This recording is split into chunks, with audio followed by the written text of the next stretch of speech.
2001 সালের নির্বাচনে বিএনপি যা যা করবে বলছিল তার 10% করতে পারে নাই, করে না। তারা ইশতেহারের গপ্প শোনাচ্ছেন। আমি সবগুলা প্রতিশ্রুতিতে যাব না। ওই 2001 সালে 1 নাম্বার প্রতিশ্রুতি কি ছিল জানেন? পয়লা নাম্বার ছিল সংসদের আসন সংখ্যা বাড়ায় 500 করা এবং সংরক্ষিত নারী আসন সংখ্যা বাড়ানো। বাড়াইছে, হ্যাঁ 500 করিছে, করে নাই। 1 নাম্বারটাই করে নাই। আর আপনি আসিছেন ইশতেহারের সংস্কার দিবে, সেটা থেকে ভোট দিবে, তারপরে ইশতেহার করবে। হ্যাঁ, খুব গপ্প মারিচ্ছেন না। এটা বিতর্কের কুৎসাল না, এটা রাজনীতি। তুষার, সাবধানে পা ফেলবেন। মুখ থেকে কথা বলার আগে খপ করে ধরে ফেলবো। যাই হোক, আবার দেখলাম মামুনুল হক সাহেবকে আনছে। এটা খুব ভালো চয়েস হয়েছে, কারণ তরুণ ইসলামী নেতা, এটা ভালো। উনি কি বলছেন আমি শুনতে পারিনি, তো শোনার আগ্রহ থাকলো। আর আনছে কে? মেজর রেজাউল করিমকে। রেজাউল করিমকে আমি প্রথম দেখি ইলিয়াসের একসাথে একটা প্রোগ্রামে। জেনারেল হাসান নাসির ছিলেন ওইখানে, একজন সিনিয়র আর্মির জেনারেল, তার সাথে বেয়াদবের মতো তর্ক করতেছে এই রেজাউল। আমি ইলিয়াসরে কইলাম পরে প্রোগ্রামে, পরে বেদ্যপে কেন নিছো, উই তো মনে হয় সর্বজ্ঞানী। তো এই রেজাউল করিম এখন বিএনপির লেসপেন্সার হয়েছে। আর ওর মাথার উপর আছে আরেক তারেবর, মেজর জেনারেল ফজলে এলাহি আকবর। উই হইতে চায় বিএনপির তারেক সিদ্দিকী। আর চান্দাবাজির দায় বহিষ্কৃত সেনা কর্মকর্তা মেজর অবসরপ্রাপ্ত রেজাউল করিম হইতে চায় বিএনপির জিয়াউল হাসান। ওই চাঁদাবাজির দায় বহিষ্কৃত হয়েছিল আর্মি থেকে। এই যে আর্মির রিপোর্ট দেখেন, ওর চাঁদাবাজির রিপোর্ট। এই সেমিনারে সে বক্তব্য দিচ্ছে, একজন স্বীকৃত চাঁদাবাজ। ভাই, আপনাদের কি চাঁদাবাজ ছাড়া চলে না? হ্যাঁ, নাকি তারুণ্যকে চাঁদাবাজির দীক্ষা দিতেছেন? তীর আটা ময়দা সুজির একটা বিজ্ঞাপনা ছিল, তীর ছাড়া আমার চলেই না। শুনেন, তীর ছাড়া আমার চলেই না। তো আপনাদেরও তো দেখতেছি চাঁদাবাজ ছাড়া আপনার চলেই না। 2012 সালে র্যাবে থাকা অবস্থায় ওই চাঁদাবাজির দায়ে বহিষ্কার হয়েছিল। অবশ্য দাবি করে তাকে এগুলা তার বিরুদ্ধে ষড়যন্ত্র, কিন্তু আর্মির নিজস্ব তদন্তেই তার প্রমাণ পাওয়া গেছিল। কিন্তু তার অতীত দেখলে বোঝা যাবে যে এসব সত্য কিনা। তাকে 2006 সালে একবার সুপারিশ দেওয়া হইলেও 2007 থেকে 2011 সাল পর্যন্ত 4 বার নিরাপত্তা ছাড়পত্র সুপারিশ দেওয়া হয়নি। 2012 সালে আওয়ামী লীগের নাজমুল হাসান পাপনের সুপারিশে র্যাবে পোস্টিং বাগায় নিয়েছিল। পরে সেখানে দায়িত্ব থাকা অবস্থায় চাঁদাবাজির দায়ে বহিষ্কৃত হয়। এত অসদাচরণের পরেও আওয়ামী জেলা মাদারীপুর হওয়ায় বিভিন্ন লীগ নেতার কানেকশনে র্যাবে থেকে গেছিল সে। আর এখন তার মূল গডফাদার হয়েছে মেজর জেনারেল ফজলে এলাহি আকবর, যিনি কয়েকজন শীর্ষ বিএনপি নেতার হইয়া বিএনপির নতুন তারেক সিদ্দিকী হয়ে উঠতে চাইতেছেন।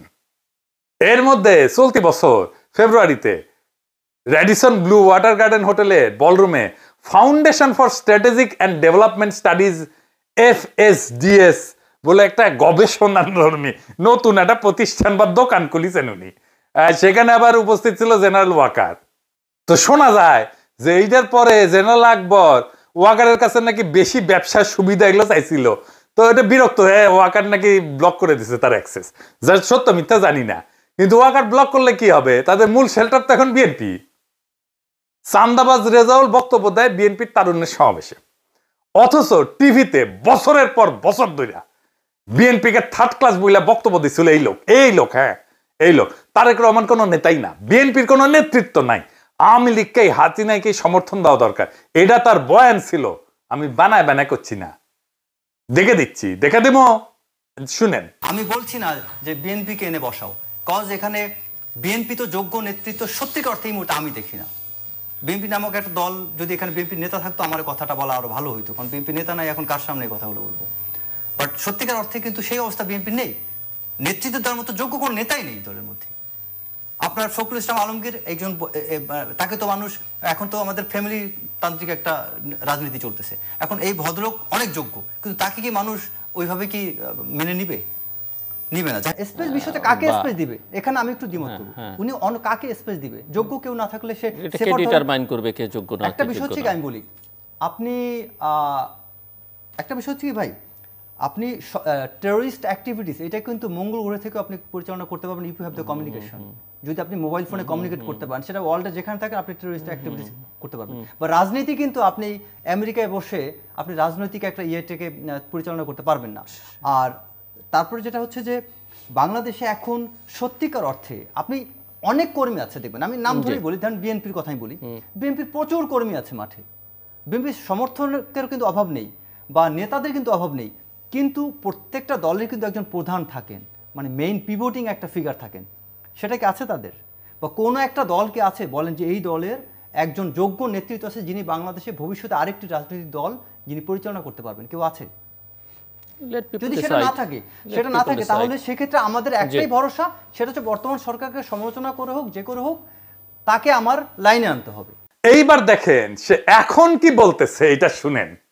5 আগস্টের পূর্বে যেখানে ছাত্রদল সহ সব ছাত্র সংগঠনের অগ্রণী ভূমিকা ছিল, কিন্তু আমরা এখানে দেখতে পাই যে আমাদের এই বৈষম্য বিরোধী ছাত্র আন্দোলনের বিশেষ এক গোষ্ঠী যারা এখন এনসিপি পার্টি গঠন করেছে, তারা একক ক্রেডিট নেওয়ার চেষ্টা করেছে। যদিও এখানে তারেক রহমান বদান্যতার পরিচয় দিয়েছেন, তিনি কখনো ক্রেডিট নেওয়ার চেষ্টা করেন নাই।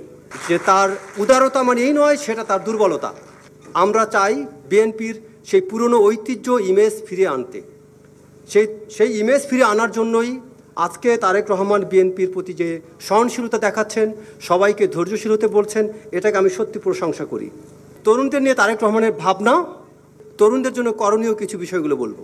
আচ্ছা, তরুণদের নিয়ে আমি তারেক রহমানের ভাবনার কথাটা আমি অলরেডি বলেছি। এই তারেক রহমান তরুণদের নিয়ে এই নির্বাচনী কাজগুলো খুব সুন্দরভাবে করেছিলেন। দল গঠনে দলে তরুণদেরও সম্পৃক্ত করা, একটা সুন্দর সুষ্ঠু ভোটাধিকার প্রতিষ্ঠার জন্য তিনি এককভাবে কাজ করে গিয়েছিলেন। 2002 সালে 3 সালে যখন তারেক রহমান জিয়াউর রহমান ফাউন্ডেশনের নামে বাংলাদেশের পথে প্রান্তরে যখন ছুটে বেড়ান, তারেক রহমান হেঁটে যাচ্ছে, এই পথে হাঁটতে থাকলে তারেক রহমানকে আজকে আমরা যে জিয়াউর রহমানের সাথে তুলনা করি, আজকে তারেক রহমান সেই জিয়াউর রহমানকে হয়তো ছাড়িয়ে যাবেন।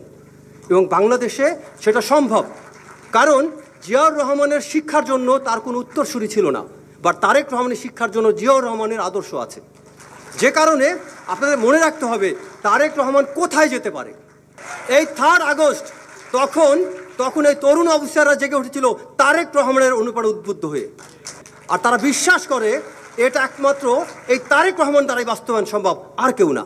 তারেক রহমান কি করেছিলেন? তিনি হাওয়া ভবনে সরকারের সকল সুবিধা থেকে বের হয়ে এসে হাওয়া ভবন অফিসে তিনি কাজকর্ম শুরু করেছিলেন। কেন? দলকে সরকারের প্রভাবমুক্ত রাখার জন্য তিনি দলীয় কাজ ভিন্ন জায়গায় করেছিলেন। এটাকে আমাদের হাততালি দিয়ে প্রশংসা করা উচিত। এই চাঁদাবাজকে বিএনপির অনুষ্ঠানে দেখার পরে সেনাবাহিনীর মধ্যে অনেকেই বিলা হয়েছে। আমাকে অন্তত 10 জনের মতো ফোন করেছে সেনা কর্মকর্তা, বলছে যে এটা কি করলো বিএনপি, কি করিচ্ছে। ওই করে কি আসলে? রেজাউল করিম রেজা চাঁদাবাজি করে, এখন বর্তমান পেশা চাঁদাবাজি। ঢাকা বিএনপির একাধিক বড় নেতার কাছে পর্যন্ত সে চাঁদা দাবি করছে। 2022 সালে লীগের সময় লেফটেন্যান্ট জেনারেল আকবরের সুপারিশে অ্যাডজাঙ্ক ফ্যাকাল্টি হিসেবে বিইউপিতে চাকরি পায়, আর ওই অনার্সের 2nd ক্লাস, 3rd ক্লাস ছাত্র, অনার্সের 2nd ক্লাস পাওয়া মাল, এইটা কি পড়ায় কে জানে। রেজার দেশের বাড়ি চরম আওয়ামী এলাকা, মাদারীপুরের কালকিনি উপজেলা।